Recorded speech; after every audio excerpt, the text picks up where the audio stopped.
girando comanda tranquillo. 1,38 su colui che ha il comando. Non ha problemi, sta girando tranquillo, buono. Infatti è terzo, no, il problema è che lui è nettamente più forte di tutti.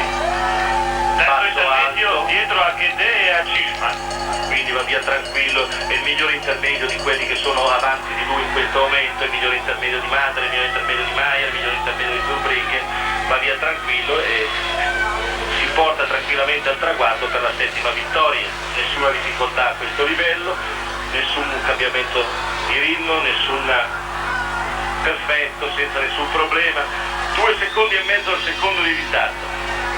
Vediamo un po'. 1,16,43. 1,93. Miglior tempo di March, 1,93. miglior tempo di March, 2 secondi al secondo, senza nessun problema, proprio sembra che abbia risolto una formalità. Non c'è più gusto poiché ormai Tomba è di 2 classi superiore a tutti gli altri. Non c'è più confronto, fa parte a sé.